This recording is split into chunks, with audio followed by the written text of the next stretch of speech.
啊，能打开的火车窗户，气温合适的自然风，那比任何的空调都要舒服啊！山东，一片我还未曾探索的土地。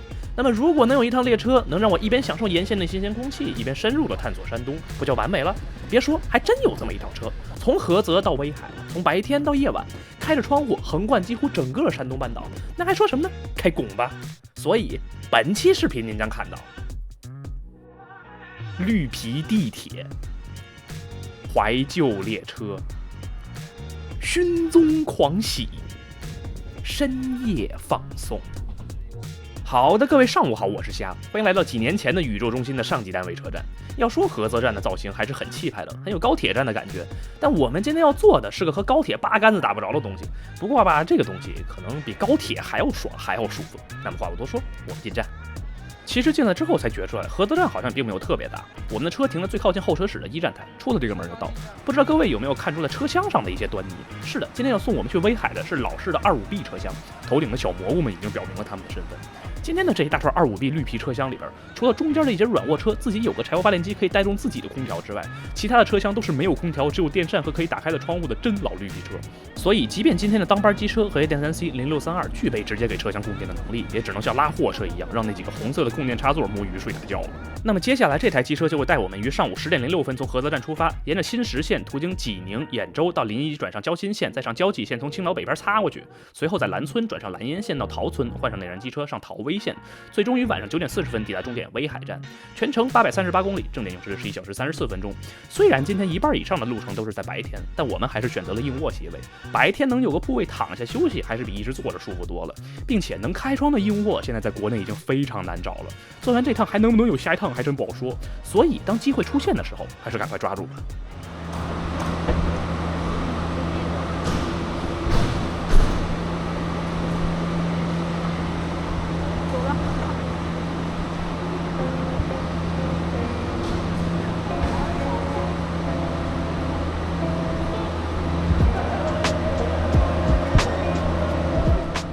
上午10点06，快55164准点由菏泽站1站台发车。和电3C 毕竟是客货两用的机车，功率充足，起步加速贼干脆，完全没有印象中老绿皮的那种慢慢悠悠蹭出站的感觉。毕竟当年拉无空调老绿皮的基本上都是东风4B内燃机车，甚至是蒸汽机车之类的东西。指望这些老家伙拉满面客车加速快，不如指望北京到新加坡开纵向动作。不知道各位刚刚有没有注意到，今天这节车厢的车号呢，并不是国铁绿皮常见的67或者68开头，而是0开头。这是因为担当今天列车运营的，它压根就不是国铁，而是威海地铁。不是那个地铁，那个地铁是地下铁路，这个地铁是地方铁路。如果今天出现在这条线路上是地下铁路的地铁，那你信不信现在站台上相机肯定比人还多？威海地铁及威海陶威铁路公司改制前叫威海市地方铁路管理局，主要负责运营威海市自己出资修建的陶威铁路和走陶威线进出威海的部分旅客列车。因为是地方铁路公司，所以经常会被简称为地铁，跟什么北京地铁、广州地铁什么的完全就两码事儿。但威海地铁的这些非空调25B，它新的离谱，好多都是2010年造了。就你能想象这个车和这个玩意儿是同一年出厂的东西吗？我觉得这事儿比知道我国一直造蒸汽机车造到1999年难以想象多了。OK， 欢迎乘坐威海地铁官方担当的快518次列车。我们今天由菏泽前往威海。现在我们所在的是一节硬卧25B 车厢，也就是说这节车来只有这个东西，它是没有空调的。所以呢，今天的旅程就会怎么说呢？比较像20-30年前了。硬卧的话，本身这个铺位其实区别和现在的正常的也不是很大。然后它今天给的是一个非常薄的一个夏天的被子，因为很热嘛，现在还是9月份。然后也是这种上中下3层。但是可以看到整体的这个布局呢，怎么说呢？这个应该是比较新的25B了吧？包括这个电扇也都是成色也都还好。然后至于电源呢，这个硬卧嘛，这个下面当然是没有。过道有电源吗？没有啊。OK， 好，那就是严重依赖充电宝这一趟行程的话。但是这一趟怎么说呢？就是窗帘也没啥特殊的。然后我们来看看它既然没有空调，那么它就必须能开窗户，要不然就会变成彭麒麟了。然后来，我们来看看这个窗户怎么玩。首先呢，你把这个东西，它现在是关的位置，然后你把它转90度，这变成开了，然后你提两边，用点力往上推，要推。好了，它是有纤维器的，所以只能开这么大。对，锅也够了，要不然你再开大的话，那掉出去的可能就不仅仅是小姑娘。OK。铺位的话，其实差不多就这样。大家可以，应该也能感受到吧？现在的风，大概就和你在高速上，开车高速上，窗户打开的那个感觉差不多，还是很爽，还是很爽。行，差不多就先这样。不能逗我。你害羞吗？你害羞吗？不害羞。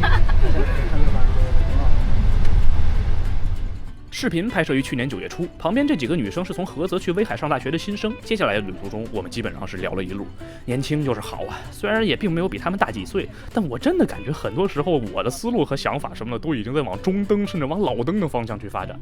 这2天适逢高考，也祝各位考生旗开得胜，金榜题名，都能考上理想的大学。之后在繁忙的学习生活中，也一定要珍惜并抓紧享受这几年的时光。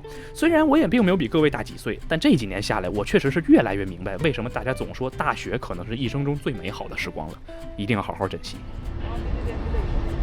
还有一个是在吗？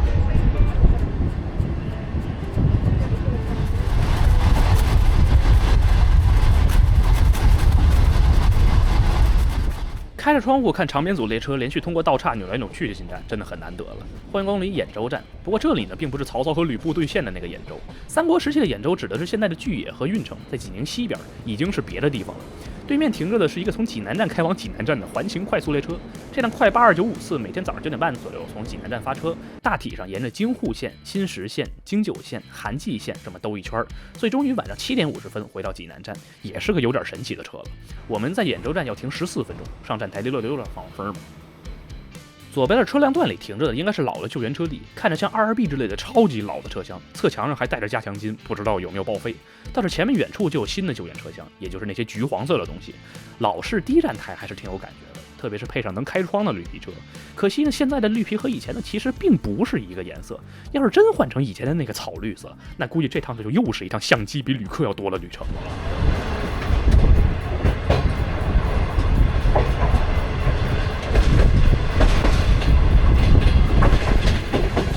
开着窗户听着过道岔的轮轨声还是挺舒服的，前提是现在不是凌晨2点半。刚才看到那只救援车后边还有一个起重机，这种救援列车其实就是有车脱轨的时候开过去把车往回调的车，所以这些看上去像客车车厢的东西里边可能是宿舍或者会议室之类，并不是说用这种橘黄色的救援车跑过去拉旅客回来，拉人的活有别的车干，甚至未必是火车、大巴什么的，有时候也都没问题。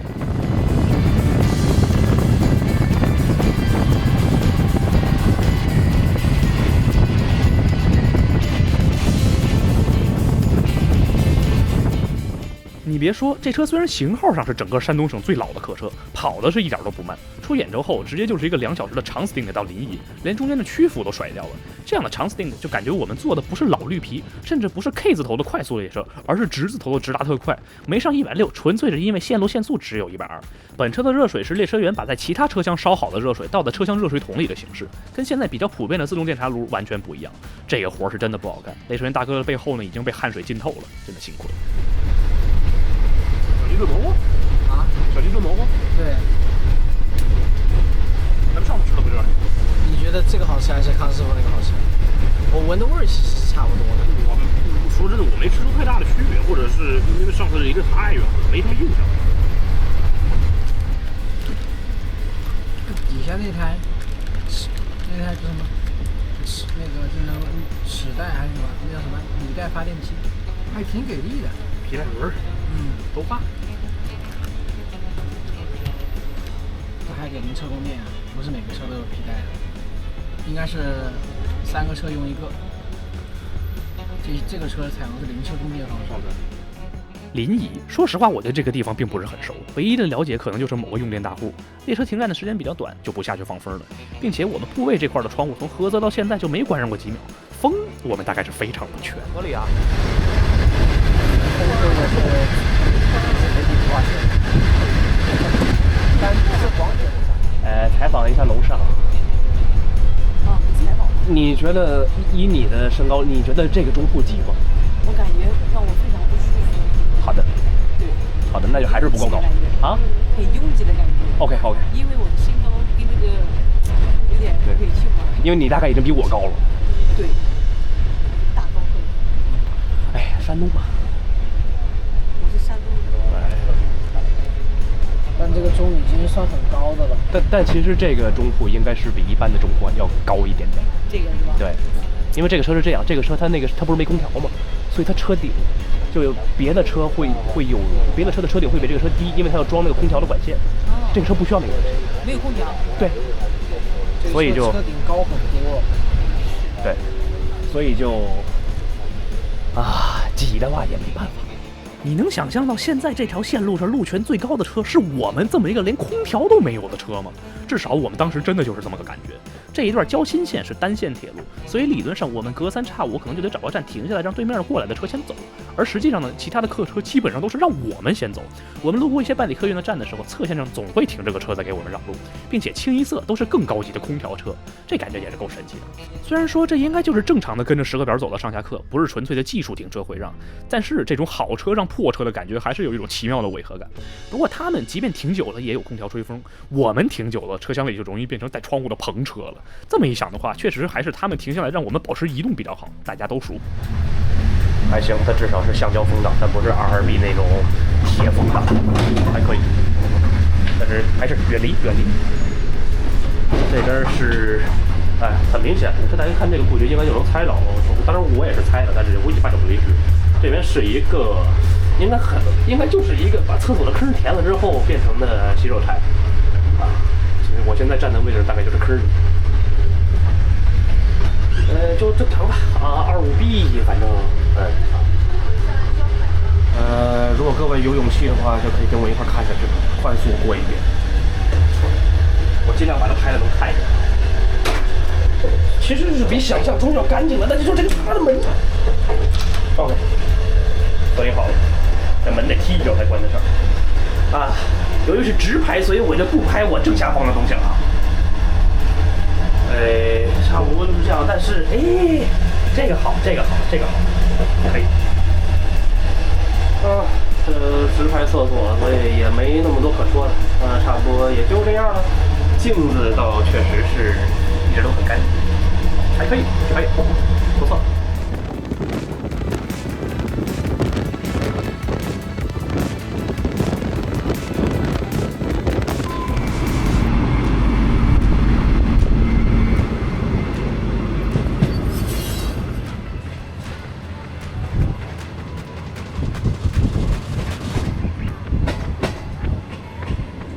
离开兰村之后，列车仍然行驶在广袤的玉米地中。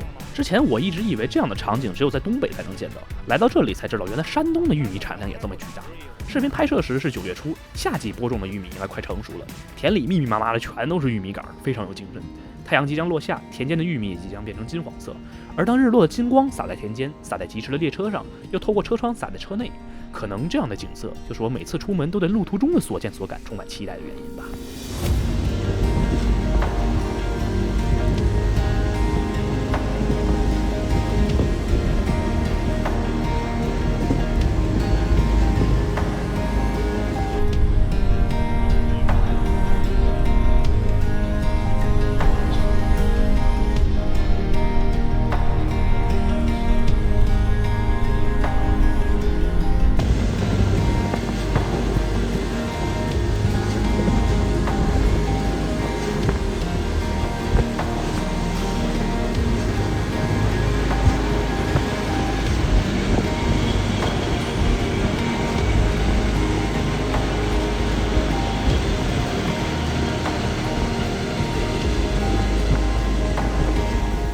而这一趟真正的惊喜，我觉得其实还不是日落时金黄色的天空和玉米地，而是当太阳落下之后，余晖尚在空中，天空逐渐由蓝色变成紫色，列车在一片泛白的紫色苍穹下奔驰。过弯时，透过打开的窗户，车头和其他车厢的灯光清晰可见，有一种不知道了从哪里来的有点魔幻的感觉。反而如果坐的是普通的空调列车的话，打不开的窗户会留下能毁掉一切气氛的反光，所以在车上就能欣赏到这样的景象，可能也算是非空调列车特有的魅力吧。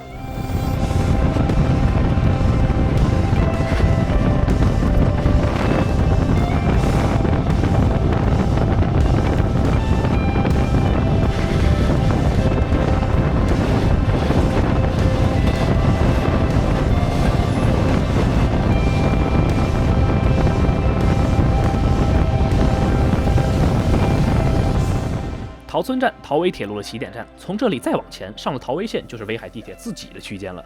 桃威线呢并没有电气化，所以我们要在这儿摘下一路把我们从菏泽拉过来的和谐电 3C， 换上威海地铁自己的东风4B 内燃机车。好了，东风4B 加25B， 这下子真成原教旨主义绿皮车了。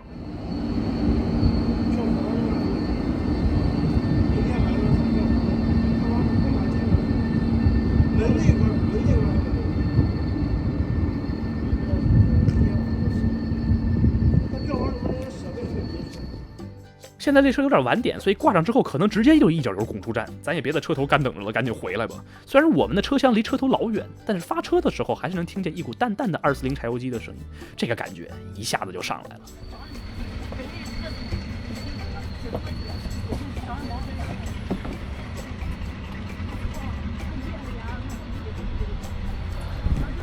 桃威铁路穿越了山东东部的丘陵地带，有大量的弯道和桥梁。如果是白天的话，会非常漂亮。可惜呢，现在已经入夜，周围只有星星点点的乡村灯光，除此之外完全漆黑一片，只能看着前面的东风4B顶着暖黄色的灯光一路往前狂奔。后面每一节车厢呢都亮着灯，倒是另外一种难得的景色。不知道瓜爷能追回来多少时间？这车在威海折返的时间好像挺短的，希望能给乘务组留出足够的收拾时间，让他们的工作也能稍微轻松一些。这车现在晚点了，得20多分钟，小半个钟头，估计还有2个小时到威海了。其实我已经觉得有点坐牢了，我现在就比较想下车，吃点热乎的东西，然后大量的喝水。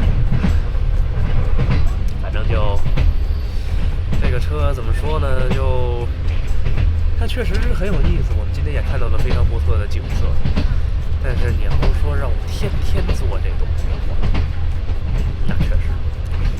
但还好今天的温度并不是很高，外边的小凉风灌进来，特别是现在入了夜之后，这个风也比白天的时候要更凉了，所以现在车里边的温度还是非常舒适的，我觉得比很多空调车都要舒服。综合来讲，其实还是不错的。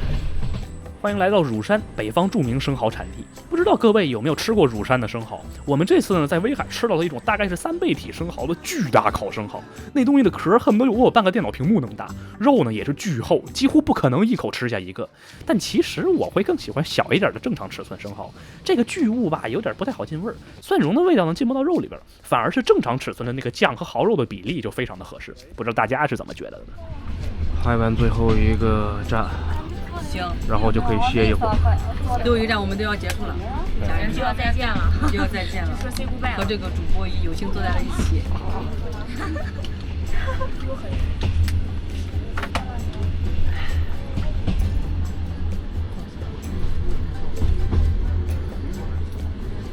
这也是一种缘分。晚上10点整，快5515次，晚点20分钟抵达终点威海站。我不知道我还能不能坐上另一趟这样的全程自然风的硬卧旅程，也不知道还能不能有机会再次不隔着车窗从车上欣赏日落和日落之后的风景。